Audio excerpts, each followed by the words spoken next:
नमस्कार दोस्तों, आपका इस मेरा गांव मेरा स्वाभिमान चैनल पर फिर से स्वागत है, अभिनंदन है। दोस्तों, बहुत बार हम चर्चा कर चुके हैं जो संवाद है, गहन संवाद होते हैं कि जो ग्रामीण सभ्यता है, संस्कृति है, या हमारे पूरे भारतवर्ष की ही जो प्राकृतिक परंपरा से ही चली आई हुई सभ्यता है, संस्कृति है, तो उसके बारे में हम चर्चा पहले भी कर चुके हैं। और आज एक सौभाग्य से वक्त मिला है सुरेश रोहेला जी से बात करने के लिए।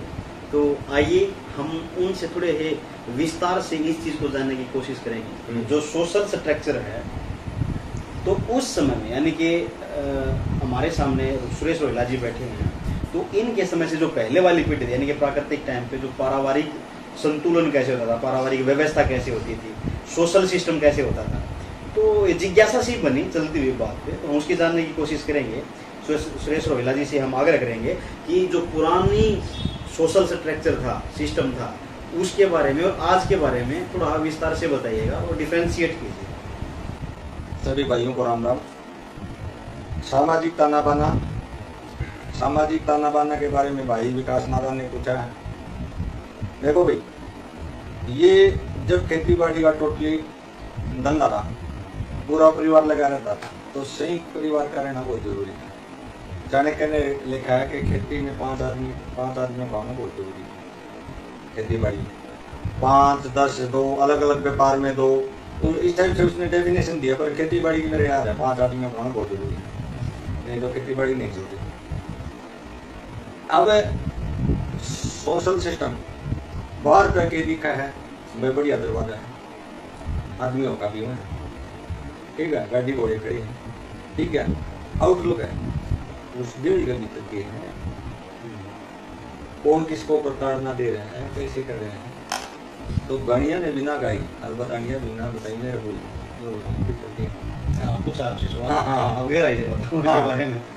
मान ले, देखो 5, 4, 5 तो आमतौर पर थे, वो तो एक क्रिकेट की टीम होया करती, 12-12 होया थे बात पहले, लेकिन 5-5, 6 तो एक नॉर्मल बात।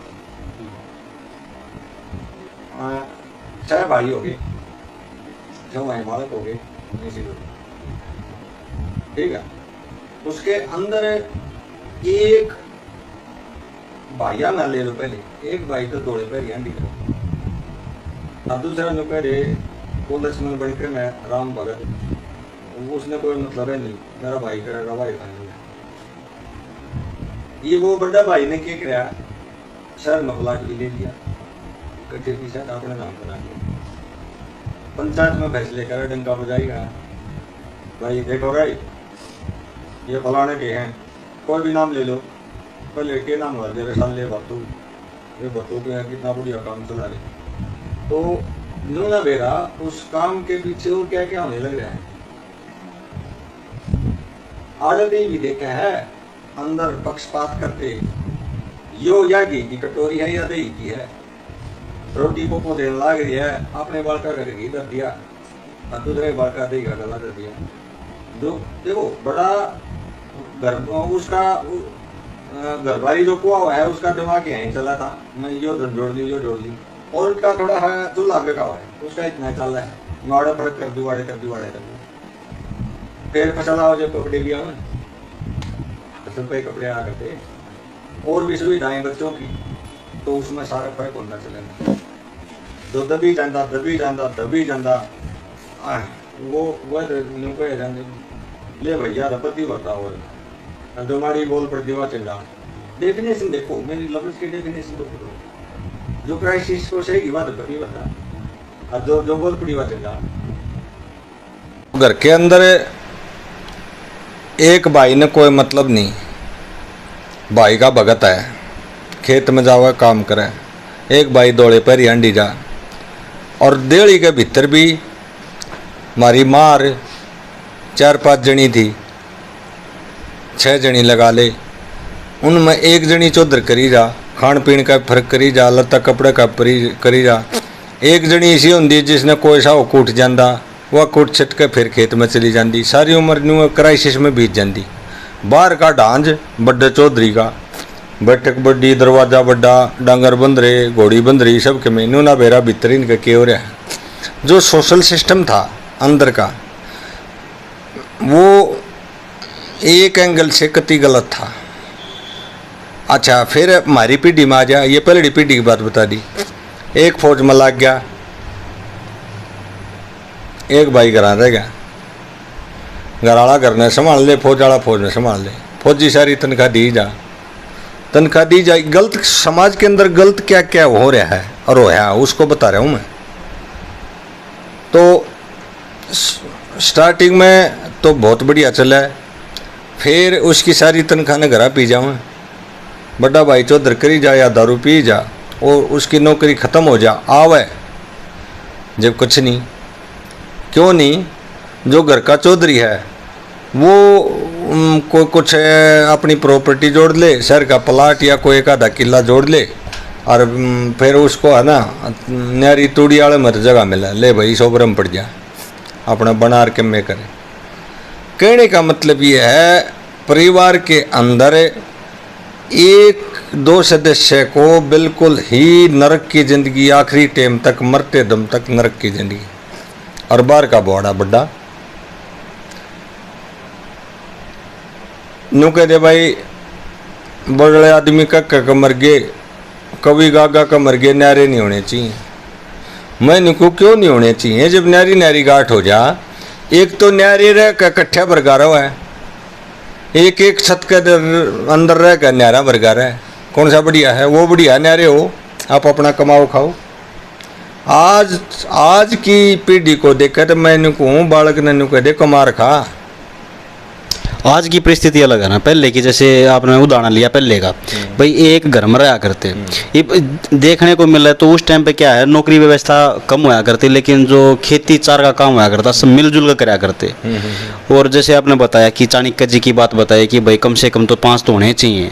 तो जो संयुक्त परिवार हुआ करता कहीं ना कहीं राहत प्रभावित होया करता। भाई मान ले कोई आक्रमणकारी है या फिर कोई दवेश वाला है या कोई झगड़े वाला है, वहाँ पे शांति रहा करती कि परिवार की देखकर मजबूती। दूसरी बात, खुद काम किया करते तो उसमें भी सहयोग की भावना रहा करती। तो कहीं ना कहीं सही भी था और गलत भी था। एक गलत की आइकन लेकर भी तो गलती ही हो जाना साबित। नहीं, सही था, बिल्कुल सही था। संयुक्त परिवार का होना, एक तो खेती बाड़ी में हाथ बटाते इकट्ठे अच्छी खेती होती। एक लठा का जोर हो आदा, जिसके 4 छोरे हैं ना, वो पंचायत में फैसले करे आदा, वो दमदार चीज़ मानी जा रही। तो ये यहाँ तक तो ठीक है, लेकिन किसी ने ये तो नहीं समझाया किसी सिस्टम में करना है या समाज के अंदर के भाई देड़ी के भीतर भी ठीक ठाक रहना चाहिए, अत्याचार नहीं होना चाहिए। देड़ी से भीतर की आप डायरेक्ट कटास कर रहे हो एक नारी प्रताड़ना से, जहाँ तक मैं समझ पा रहा हूँ। क्या सही हूँ? नारी प्रताड़ना तो जब वो चीज़ दूसरी है, वो तो पुरुष नारी को प्रताड़ित करता तब की बात है। दिल्ली के अंदर तो मारी 4-5 जनी 6 जनी हमारी पीढ़ी में वो हार दी। एक नारी ही तो दूसरी नारी का शोषण किया करती। कैसे?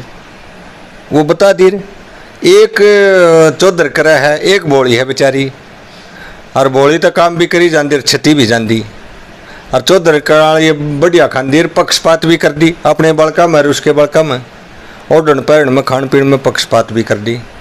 तो अंदर जो सिस्टम गलत था ना, मैं उसको उजागर कर रहा हूँ, जिससे राहत मिल गई। हमारी पीढ़ी में अगर राहत मिल गई, भाई ना पार पड़ दिया अपना। और ऐसी स्थिति मतलब मैक्सिमम हुआ करती है। फिर रेयर केस उठाए आपने, जैसे मान लो अगर आपने किसी को गलत ठहराना है तो उसकी गलती उठा लो, गलत साबित हो गया।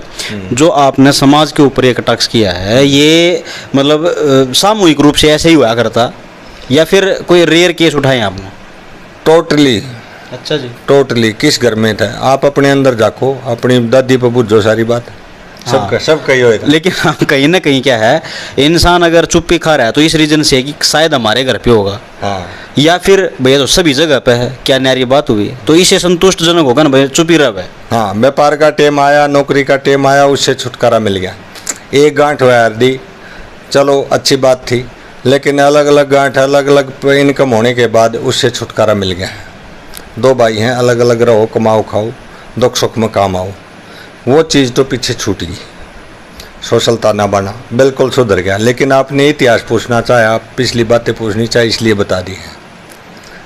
और सोशल के बारे में और बूझो कि मैं ये तो मतलब वही बात हुई, जैसे अगर हम यूरोपियन कंट्री के बारे में जाना कि भाई जब से शहरीकरण शुरू हुआ है, औद्योगिक क्रांति जब से आई है, जब से ही बदलाव आया है कि जैसे किसान का, कृषक का, मजदूर का शोषण हुआ करता, तो भाई जब से उन्होंने रास्ता मिला है किसी भी उद्योग में जाने का या फिर शहरीकरण में अपना व्यवसाय या फिर अपना जीवन व्यापन करने का, ऐसे ही इंडिया में देखो भाई, दार्शनिक वो होता है जो आगे ही सोचा है, इतिहासकार सब ने बेरा है, सबका महंगा बीत रहा हो। तो अब जो नई प्रॉब्लम आ रही है, नई प्रॉब्लम ताजा, दो चीज होगी, अमीर और गरीब। न तो जातवाद है न कुछ और है। अमीर गरीब का हर एंगल से शोषण करने लग रहा है, और अमीर का अमीर से संबंध है, गरीब का गरीब से है। अमीर के रिश्ते अमीर के साथ हैं, गरीब के गरीब के साथ। अमीर की विचारधारा अमीर से मिला है, गरीब के गरीब से मिला है। दो वर्ग, बीच में बहुत बड़ी खाई है, दो भागों में बट गया है। और जो गरीब है वो अपनी मूलभूत आवश्यकताएं, रोटी कपड़ा और मकान, इसमें पूरी उम्र बिता दे हैं, वो अमीर नहीं बन पाता। और बन पावा है तो वो ही बन पावा जो भ्रष्टाचार की कड़ी में जुड़ जाए। आपकी इस बात से ना कार्ल मार्क्स की बात याद आ गई, वो भी दार्शनिक रहे हैं, आप जानते हैं। तो कार्ल मार्क्स ने भी यही बात कही थी कि भाई एक उच्च वर्ग निम्न वर्ग का शोषण कर रहा है। वही इतिहास की बात आ गई, इतिहास पर वो इस चीज़ का साक्ष्य दिखते हैं। फिलहाल औद्योगिक जीवन चल रहा है, उसमें भी ये चीज़ देखने को मिलती है कि जो अपर वर्ग है वो लोअर वर्ग का कहीं ना कहीं शोषण कर रहा है। उन्होंने कहा था कि भाई जब लोअर वर्ग इकट्ठा होके और अपना हक की आवाज़ उठाएगा और छीनेगा अपने हक को, तो जो इंडस्ट्रियलाइजेशन है तो उसको निम्न वर्ग ही संभालेगा। मतलब जैसे आपने बात की कि भाई इतिहास की बात तो ये तो हर कोई देखता है, लेकिन दार्शनिक के विचारधारा को देखना, उसके हिसाब से सोचना एक शायद ये उच्च विचार की कोटि है। तो उसी से जैसे उन्होंने एक आगे की बात सोची थी कि भाई निम्न वर्ग जब उसका प्रतिद्वंदी बनेगा और एक साथ होकर एकजुट होकर आवाज़ उठाएगा और अपने अधिकार को छीन लेगा, तो उच्च वर्ग खत्म हो जाएगा और निम्न मतलब समतम का ऐसा विचार आएगा। तो कहीं ना कहीं आपकी उस विचारधारा से मैच कर रहे हो या फिर आपकी अलग ही कुछ विचारधारा? नहीं, मैंने किसी की विचारधारा को नहीं पढ़ा है। मेरी विचारधारा मेरे जैसे वो अपने आप हैं। ये मैं कोई बात बोल देता हूँ, भैया तो वेदों में लिखी है, भाई मन तो वेद ना पढ़े ना शास्त्र पढ़े, वेद मेरे जैसे हो गए तो मेरा क्या खोट है? मेरा तो सिस्टम ऑटोमेटिक है भाई साहब। इसका तो एक बात हुआ ना, जैसे मान लो आपकी जीवन शैली इतनी उत्तम होगी, मतलब जैसे वो बोलते हैं संघर्षशील होके, जैसे एक विलक्षण गुण आगे, अगर आप में वो गुण हैं और उस गुणों की समता दिखाई जा रही है, तो इसका मतलब जैसे वेदों से आपने एक उदाहरण लिया, वेदों में भाई ये बात तो वेदों में है, तो मैं क्या करूँ भाई, वेदों में है तो ये तो मेरे पर्सनल व्यू हैं। लेकिन कहीं ना कहीं ये चीज़ सोच सकते हैं ना कि एक सभ्य पुरुष संघर्ष करके सभ्यता की तरफ बढ़ा और उसकी सभ्यता के गुण वेदों में लिखे हुए बातों से, कोटों से मैच करें, इसका मतलब वो एक निम्न सदर के इंसान को खींच के एक उच्च कोटि की तरफ लेके जाते हैं। कहीं ना कहीं है ये बात। नादान साहब, बहुत सी बातें ऐसी हैं जो हजम हुए को नहीं, आदमी मान ही नहीं सकता मेरी बातों को। मानेगा तो को हजारा मत एक मानेगा। मैं ये कहता हूँ यहाँ न्याय है ही नहीं, यहाँ पर न्याय नहीं है, क्योंकि जो सिस्टम चलता आ रहा है ना, वर्ल्ड का ही बात कर रहा हूँ, पूरे वर्ल्ड की, उस सिस्टम में कंप्रोमाइज है, न्याय नहीं है। आप भी परिवार के साथ कंप्रोमाइज करके रह रहे हो, इस संसार में मैं भी कंप्रोमाइज करके रह रहा हूँ, न्याय नहीं है। एक अमीर आदमी गरीब आदमी के 10 रुपये रख ले हैं, बीच में 2 आदमी आ गए, वो न कहे मेरे 10 रुपये हैं इसमें, वो न कहे बिल्कुल नहीं है, तो वहाँ 8 रुपया में समझौता हो जाएगा और वो भी सेटिस्फाई होकर चला जाएगा। चलो 8 तो मिले, ठाडा आदमी था, खाम खाने बीत के शरमान में के है, और वो भी राजी हो जाएगा, मैंने 2 रुपये तो फिर भी रख लिए, राजी हो लिए। ये कंप्रोमाइज है। आप कहीं की ऊंची से ऊंची अदालत में जाओ, तो न्याय की दृष्टि मतलब किस पक्ष की न्याय की आपके विचार बने हैं? न्याय तो यहाँ से होता है, आत्मा से। आत्मा से आप कारोबार करते हो, आप काम करने जाते हो, आपके पास एक बंदा ऐसा है, आपने कह दिया मैं ये काम करूँगा और मैंने 50 रुपये फीस है मेरी, उसने 50 दे दिए, उसी काम के आप 20 रुपये ले रहे हो, सबसे 20 ले रहे हो। मेरे बड़ी बारीकी है, ध्यान से सुनना। और आपने वहाँ 50 मांग लिए और उसने 50 दे दिए, तो न्याय तो आपकी आत्मा करेगी। क्या सोते टाइम आपको वह बात याद नहीं आओगी कि अगर वहाँ इसने न्याय कर दिया, ठीक करा तो ठीक है, गलत करा तो गलत है। आपको न रात को नींद नहीं आने देंगे वो 30 रुपये जो फालतू लिए हैं। वो बोल लेंगे, वो न्यू कहेंगे कि तूने न्याय नहीं करा, न्याय करके आ। यदि आप जीवित इंसान हो तो सुबह जाकर न उसके लौटा दोगे और माफ़ी मांग लोगे। यदि आप मृत हो, मैंने 80% मृत हैं, डेड बॉडी हैं, डेड बॉडी, उसने हजम कर दिया है। न्याय तो ये करेगा न्याय, और कोई नहीं करेगा। मैं वही क्वेश्चन कर रहा था कि न्याय किस दृष्टि से, जैसे मान लो काम का एक आपने एग्जांपल दिया कि भाई दूसरी जगह पे 20 ले लो, कहीं से आप 50 वसूल कर लिए, इसका मतलब ज़्यादा ले लिया, यानी कि समता की दृष्टि नहीं हुई। आपने 50 लेने, आपकी मजबूरी थी, आपने नुबेरा 50 मांगेगा ना, 50। एक फौजी ने गन का लाइसेंस बनवाना था, अप्लाई कर दिया, तो सब के मना कर रहे थे। कुछ सरकार की ऐसी प्लान थी भाई बनाओ किसी के, तो फाइल लगा तंग आ गया था, तो उसने पिस्तौल चाहिए था। क्यों अपना कोटा था, अपने दोबारा से नौकरी लग जाए, बंदूक चाहिए थी सिक्योरिटी गार्ड में लगने के लिए। उसने एक फाइल बनाई और फाइल में लिखा मन तोब चाहिए, तोब। और वो डीसी ने बोला इन सारी फाइल ने एक लोग घेर दे भाई, इस तोब वाला ने बोला नो बोला हाँ जी, सलूट मारी। बोला तोब का क्या करा? नो बोला जी तोब अप्लाई करवा जब कितने एक बंदूकड़ा में लगा तो आपने 50 क्यों मांगे? आपने 50, ये बारीकियां हैं बीए की। आपने 50 इसलिए मांगे, आपने जितने आदमी टकरा हुआ थोड़ा नहीं, ये टकरा है। आपने न्यू बेरा 30 रुपये मजदूरी है, जब मिलेगी तो 50 मांगेगा। लेकिन एक आदमी ऐसा मिल गया जो बढ़ दे 50 देगा मारे, वो 50 हजम कैसे करोगे? आपकी आत्मा वहाँ पता चलता है आप किस विचारधारा के आदमी हो। वर्ण और वर्ग की बात करूँगा तो घना दर्द होगा, वह तो नहीं करूँगा मैं इतनी है बतेरी कि आपकी आत्मा क्या कहती है, आपके रगों में कैसा खून भरा है, उन तीसान हजम। न्याय की बात हो रही है, न्याय ये करता है। और तो कंप्रोमाइज है, इस संसार में पैदा होते ही कंप्रोमाइज है। बेटा तेरे चूची में जब मिलेगी तो 2 मीटर हो हमना, कंप्रोमाइज है। माँ बेटे के साथ कंप्रोमाइज कर दिया है, भाई के साथ कंप्रोमाइज कर रहा है, पड़ोसी के साथ कंप्रोमाइज कर रहा है। तो मैं ये कह रहा हूँ न्याय तो है ही नहीं, ये बात हजम करनी पड़ेगी आपने। है ही नहीं, कहीं भी नहीं है, पैदा होते ही नहीं है। मेरा वही फिर सवाल आ रहा है कि न्याय आप कौन सी दृष्टि से देखते हो? न्याय मतलब होता क्या है? न्याय ये करेगी, ये मैंने मंदू है बोलिया का आन दे इस वीडियो में, मेरा क्लास फेलो बढ़िया मित्र है, इकट्ठे पढ़े, ठीक है।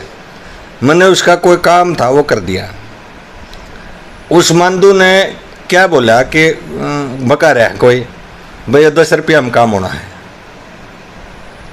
एक दूसरा थर्ड पर्सन नु बोला, मंदू नु बोला सुरेश भाई समझ गए, मित्र समझ गए, क्लास फेलो समझ गए, बोला 10 रुपये मांगा है। मगा नहीं यार 8 में हो जाएगा, चिंता ना करें। हो गया राजी। 8 में मैंने काम कर दिया और वो काम होया 6 रुपया में, 2 मेरे बच गए। इस चीज़ को समझना। लेकिन मैं वो 2 रुपये बचा तो लिया, रात में नींद को नहीं आई। मगर अब भाई का बहन चोद करना चाहिए किसी ने, कहता भाई नहीं कहा। मैंने रात ने फ़ोन करा, मैं कहा मंदू गड़बड़ होगी। बोला कि पहले नु बोला मेरा धन्यवाद, मैं क्या कहा? बोला 10 रुपया का काम 2 रुपया में हो गया, अपने 2 रुपये बच गए। मैं कहा 2 मेरे भी बच रहे हैं, ये नींद ना आने देंदे। न बोले वो बालक भी अपने हैं। मैं कहा तू तो आराम तो सो जा, क्यों तेरे तो 2 बज रहे हैं और मेरे 2 बज गए, ये ना सोने देंगे। प्रोफेशन में ले लूँ सब पर मैंने तेरे पर लेने चाहिए थे। सुबह आ जा भाई, रोज तक आ जा, सुबह आते ही नो बोला डायरेक्ट मैं भी नहीं लूँ। इन उड़े उसका कोई काम चल रहा था, वहाँ पेमेंट कर दे, वहाँ कर दूँगा। ये उदाहरण है 2 रुपये का, बड़ी पेमेंट थी। मैंने उस पेमेंट को करके न, और जब मैं सेटिस्फाई हुआ तो न्याय तो यहाँ भाई साहब, यहाँ न्याय वहाँ नहीं है, यहाँ न्याय है, वहाँ न्याय है ही नहीं। बता किसके पास है न्याय? एक भी चीज़ बता दे मैं झूठी सिद्ध कर दूँगा। कंप्रोमाइज है, ये डेफिनेशन आप दुनिया को बताना कि रोहित सुरेश रोहिला ये कह रहा है न्याय है ही नहीं। पैदा होने के बाद सीधा सौदा होता है माँ के साथ। माँ भी नू कहता है रोटी जब मिलेंगी जा यो काम करके आता, चुच्ची जब मिलेगी वो भी रो लेगा जब चुच्ची मिलेंगी। क्या है ये? What is this? न्याय कहाँ है? इसका मतलब जैसे आपने उदाहरण दिए हैं कि भाई जैसे जो पारिवारिक परिचय थे व्यक्ति, तो जब परिचित ही होगी, जो मतलब दिल किसके साथ दिल विचार जब मिले हैं, तो उनके साथ प्रोफेशनली नहीं रहना चाहिए, एक आत्मा के साथ संबंध एक घर तो डांड भी छोड़ा है, डांड सारा काम न खा जाए, पर एक घर ने तो वह भी छोड़ देगी। तो बात कहीं ना कहीं वही आएगी कि जिनके साथ आपके वार्तालाप हैं या फिर परिचित हैं या फिर दिल से दिल मिले हुए हैं, तो उनको आप किसी भी प्रोफेशन से पैसे के संबंध में, देखो भाई आत्मा को बचाना आना, आत्मा को बचाने और न्याय की एक ही व्यवस्था है, दूसरी इस दुनिया में है ही नहीं जिस पर धरती टिकी है। सच कहना, सच कहते ही न्याय आ जाएगा। सत्यम शिवम सुंदरम। और ये बहुत मुश्किल है। अरे ये मुश्किल है, आप कमा के नहीं खा सकते, लेकिन सुरेश रोहिला ने नई डेफिनेशन दी है कमा खाने की। सच कहो, सच कहते हैं ना, दूसरे की आत्मा ठंडी हो जाएगी, मज़ा होगा। लड़ते हुए भी मज़ा आओ है भाई, गोलते हुए मज़ा आओ है, बतलाते हुए मज़ा आओ। सच कहना सीख लो, एक ही डेफिनेशन पर सारी धरती टिकी। वाकई। चलो, ये आज का संवाद का सबसे लास्ट का ये पॉइंट था कि जो भी जीवन है, चाहे प्राकृतिक रहा है, चाहे वर्तमान का है, चाहे भविष्य का है, तो अपने संबंधों को मजबूत करें और उन संबंधों में किसी लालच को न लाएं। बेसिकली ये बात हुई, जैसे सुरेश रोहिला जी ने बताया कि वो बच्चा रोता है तो माँ दूध पिलाती, इसका मतलब कॉम्प्रोमाइज़। तो कॉम्प्रोमाइज़ का त्याग होगा सत्य पर। और जो सत्य के बारे में बताया कि सत्य मुश्किल है, सत्यम शिवम सुंदरम, तो जो ये सत्य है, सत्य वही है कि भाई जो कुछ रियलिटी है उसको पेश करें और किसी बिना लालच के इन संबंधों को मजबूत करके रखें, तो परिवार भी सही होगा, समाज भी सही होगा। अपना अतीत तो गया, लेकिन वर्तमान और भविष्य हम उस पर अपना अधिपत्य बना सकते हैं इस सच्चाई के बेस पे। तो लालच में न जाएं, सत्य के ऊपर रहें और रिश्तों को लालच में न डुबोएं। बेसिकली यही बात हुई। आपने 90% डब्बे बनाने हैं तो 10% को रोसाने की हिम्मत चाहिए। जिन्हें रोसाने आगे न, जिन्हें रोसाने आगे इतनी ताकत चाहिए, रोसाने आगे। रुसो ना, धरती पर जन्म लिया, रुसना तो डिक्शनरी में होना ही नहीं चाहिए। सुरेश रोहिला दुश्मन के घर भी जाकर पानी पीता और बात करता है। रूसना तो है नहीं, पर रुसाना है। क्यों अपने व्यवहार से रूस जाए जब हम सत्य पे अगला झूठा। 10% को रुसान का आप में ब्योंस है तो 90% आपके क्लोज फ्रेंड बन चुके हैं। अच्छा सारे नाराजी रखोगे तो आप कुछ भी नहीं, आप मिट्टी हो, आपकी आत्मा मर चुकी है। गाँव में बढ़ती है 4 आदमी ना बेसरा हुए और 50 आदमी ना सरा हुए, तो आदमी है नहीं। सारे सरा दे तो वो इंसान ही नहीं। वो इसका मतलब किसी दुख सुख में काम ही नहीं आंदा। दुख सुख में काम आओगा, मैं तेरा भला करूंगा तो तेरे विपक्ष वाला अपने आप रूस जाएगा। तो हाँ, तो जो ये विचार सुने हैं ये वाकई उस सैलाब के बराबर हैं, जैसे एक मरुस्थल के अंदर एक भव्य बहुत विशाल जो विकराल रूप लेके चलता है और जो भी व्यवस्था पहले बनी होती है उसको तहस नहस करके, लेकिन उस मरुस्थल के उस पहाड़ को दोबारा से रिफॉर्म करता है ना। देखने में और सुनने में वही प्रतीत होता है कि जैसे समाज को सहने के बाद सुरेश रोहिला ने जो जीवन व्यतीत किया और संघर्षों से निकलने के बाद एक वैचारिक मनोभाव ऐसे बनाए हैं कि जो तरासे हुए हैं। तो मिलते रहेंगे और ऐसे ही त्रासे हुए भाव को हम देखते रहेंगे। और आपसे एक आग्रह है कि इस वीडियो को अपने मित्रों में, साथियों में, प्रियजनों में, दोस्तों में शेयर कीजिएगा। वीडियो को लाइक कीजिएगा। इस चैनल को मेरा गांव मेरा स्वाभिमान चैनल है, इनको सब्सक्राइब कीजिएगा ताकि हर नोटिफिकेशन आपको बहुत जल्द मिल सके। और ऐसे ही धरातल से जुड़ी हुई या मनोभाव से जुड़ी हुई वीडियो को आप देख सकें, अमल में ला सकें, समाज में अपना कंट्रीब्यूट अदा कर सकें। तो मिलते हैं किसी नेक्स्ट वीडियो में, तब तक के लिए नमस्कार, जय हिंद।